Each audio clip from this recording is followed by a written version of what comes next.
नवी मुंबईत उपमुख्यमंत्री सुनेत्रा पवार यांच्याबाबत करण्यात आलेल्या कथित गुंगी गुडिया वक्तव्यावरून राष्ट्रवादी काँग्रेस अजित पवार गट आक्रमक झाला आहे.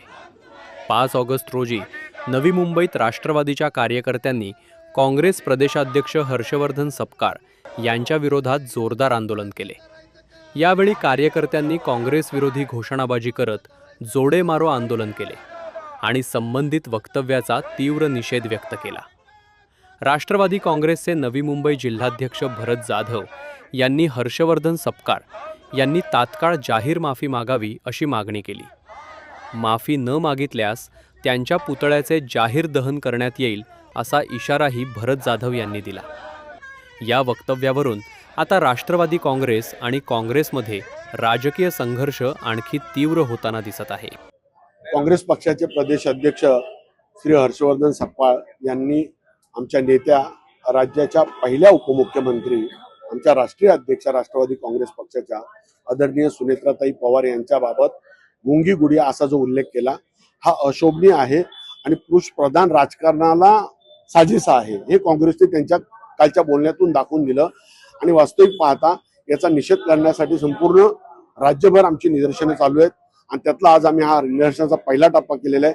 आम्ही आपल्या माध्यमातून हर्षवर्धन सपकाळ यांना इशारा देत आहोत की त्यांनी पुढील 8 दिवसात जर माफी मागितली नाही तर ह्याच चौकामध्ये त्यांचा पुतळा जाळायला सुद्धा आम्ही कमी करणार नाही. आणि त्याच्याही नंतर जर त्यांची बुद्धी जागेवर आली नाही तर त्यांना यदि वेळ भेटत तर त्यांनी नवी मुंबईत येऊन दाखवावं.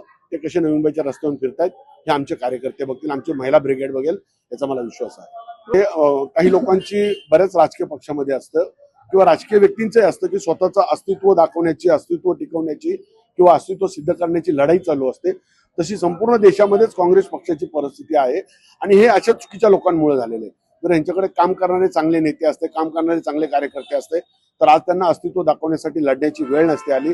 काँग्रेस पक्ष हा कधी, तुम्ही मला सांगा, काँग्रेस पक्षाची पाठच्या 15 दिवसातली, महिन्याभरातली एखादी बातमी दाखवा, काँग्रेस पक्षाने हे केलं, काँग्रेस पक्षाने ते केलं, काँग्रेस पक्षाच्या नेत्यांनी हे केलं.